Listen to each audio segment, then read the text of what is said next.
네. 그렇습니다.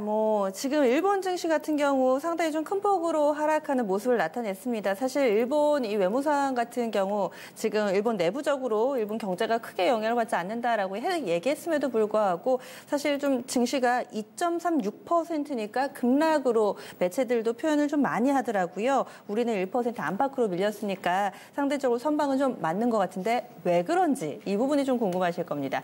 박준영 운영님, 앞서 키워드가 선방이었잖아요. 예. 네, 우리 왜 선방한 건가요?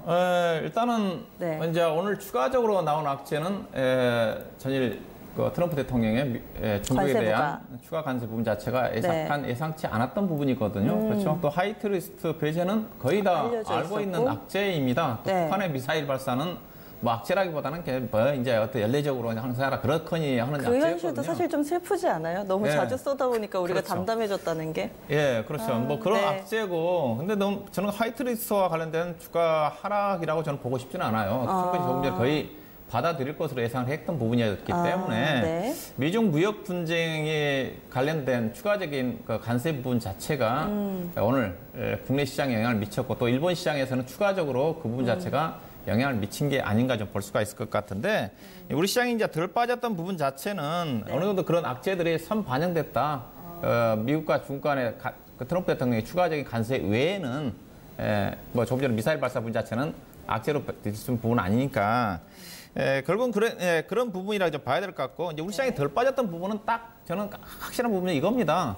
우리나라 증시는 하방이 다른 나라에 비해서 상당히 강합니다. 쉽게 빠지지가 않습니다. 왜냐하면 주가의 하방을 결정하는 거는 기본적 분석상으로 코스피로 따지면 주가 순자산 비율이거든요. 그렇죠? 우리가 자산이 있으면 탄탄한 기초거든요, 기초. PBR. 그렇죠. PBR 밴드가 지금 2,000포인트 기준으로 해가지고 지금 금융위기 수준입니다. 금융위기 2008년도에 900포인트 아래로 내려갈 때 그때 0.84, 장중에 급락할 때가 0.78 정도까지 내려갔다가 하는데 현재 지금 종합주가지 2,000포인트 기준으로 보면 0.8485 정도 수준이거든요. 그 의미 자체는 올해 상장회사들의 자산 가치가 약 1,580조 원 가까이가 되는데 주가가 좀 떨어지면서 아마 시가총액이 아마 1,350조 원 정도까지 내려왔을 겁니다. 계산해보면 거의 0.85가 나오거든요. 그래서 앞으로도 마찬가지입니다. 쉽게 하방이 열리지가 않습니다. 대신 또 우리나라 주가가 상승하기 위해서는 결국은 수익성 지표와 성장률인데 우리나라 기업들이 전반적으로 저성장이고 그쵸. 수익성 지표가 약하기 때문에 올라갈 때는 덜 올라갑니다. 그렇기 때문에 주가가 빠질 때 역발상으로 주식을 사야 되는 게 코스피 시장이고 주가가 올라갈 때는 주가의 상승 여력이 제한적이니까 따라가게 되면 수익을 내기 어려운 쪽이거든요. 그래서 오늘 주가 하락 부분 자체는 가장 큰 부분 자체는 제가 보기에는 우리나라가 자산가치 측면에서 주가가 상당히 싼 부분에다가 미리 여러 가지 악재들 선반영됐던 그랬던 부분이다. 그렇게 좀 저는 결론을 내고 싶습니다. 네. 이광무 전문가님 의견은 어떠세요? 일단 일본의 화이트리스트 규제 이제 배제만 있었다라면은 저도 증시를 이만큼 빠지지는 않았을 거다라고 생각을 하거든요. 제한적인 조정 정도 예상을 하겠지만, 근데 오늘 아시아 증시가 전반적으로 이렇게 깊은 하락을 나왔던 거는 미국과 중국의 무역 전쟁에 대한 부분들입니다. 트럼프 대통령이 추가적인 관세를 한다는 거는 협의 이전에 좀 격앙됐을 때 시점이었거든요. 지금 다시 한번 그 시점으로 되돌아가다 보니까 무역 전쟁에 대한 불안감이 커질 수밖에 없었던 거고요.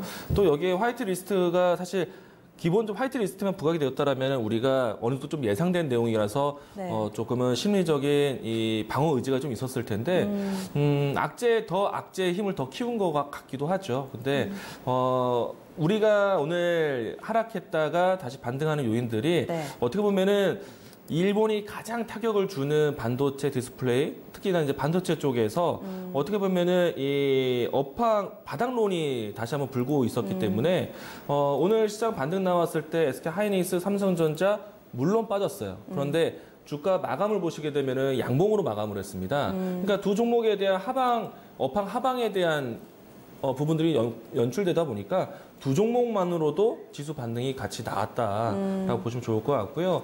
그리고 다른 증시들 대비해서 이렇게 해석하면 될 것 같습니다. 반도체에 대한 업황 바닥론이 전체적인 우리 증시의 하방 지지 역할을 해주었고 앞으로도 만약에 지수에 대한 반등을 이끈다라면은 이 주요 산업에 대한 이 바닥론이 계속 부각이 돼야겠죠. 그러면 SK하이닉스, 삼성전자가 지수 방어뿐만 아니라 이끌어내는 주체 역할도 해야 됩니다. 네. 그래서 가지고 계신 분들은 조금 더 인내하고 들고 가시는 시간이 좀 필요하지 않을까 생각이 되고 있고요.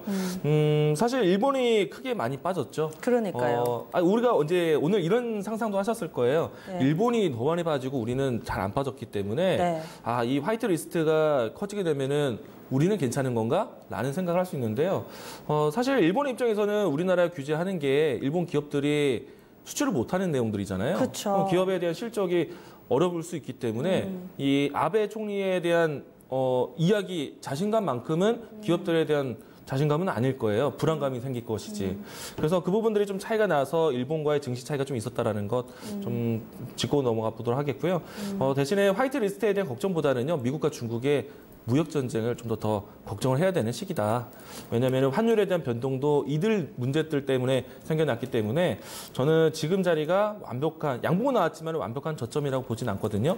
다음 주에 조금 더 지지할 수 있는 이 확인이 좀 필요할 것 같습니다. 네, 사실 니케이 같은 경우는 그동안 별로 안 빠졌었는데 오늘장에서 좀 2% 넘게 하락을 했습니다. 저는 그리고 이 부분 한번 오늘장에서 짚어보고 싶어요. 연기금의 역할론. 지금 연기금이 4,600억 원 정도 산 것으로 나오고 기관 전반적으로 봤을 때 3,600억 원 샀습니다. 그러니까 연기금 많이 샀고 뭐 다른 쪽 투신이라든지 투신도 오늘 좀 샀네요. 금융투자하고 보험 쪽에서 약간 팔았는데 기관 내에서도 이렇게 또 수급적으로 살짝은 엇갈림이 나옵니다. 연기금이 그동안에 지수 바닥일 때마다 좀 사줬고 한 달 정도는 좀 묵묵부답이다가 지수 반등일 때 묵묵부답이다가 오늘 이렇게 강한 한 방을 좀 보여줬는데 사실 연기금 자금이 어찌 보면 정부 쪽의 의지라고도 해석을 해볼 수 있을까요? 운영님 의견 어떠세요? 예, 그런 것들이 반영될 수가 있죠. 원래 연기금들이 기관 투자가들의 역할이라는 것 자체가 주가가 빠질 때는 시장의 안전판 역할을 해줘야 되는 게 기관 투자가들의 역할이거든요. 근데 그렇죠. 국내 기관 투자가들이 그런 역할을 안 했습니다. 오히려 올라갈 때는 그냥 속된 말로 내질러서 위로 띄우고 주가가 또 빠질 때는 하한가에 과하게 내다 판다든가 그런 역할을 많이 했는데 오늘은 그래도 연기금들이 제때 역할을 잘 한 것 같습니다. 아무래도 일본과의 어떤 무역 분쟁으로 인한 어떤 국내 시장에 유축이 된다 한다면 국민들의 네. 투자 심리가 불안해지는 거니까 그쵸. 약간의 어떤 정부의 입김 정도가 반영됐을 가능성도 오늘 있지 않겠는가 그렇게 볼 수가 있을 것 같습니다. 그래요. 앞으로도 좀 어떤 스탠스를 나타내는지도 살펴보면 좋을 것 같습니다. 그러면은 이렇게 첫 번째 질문에 대한 궁금증 해결을 봤습니다.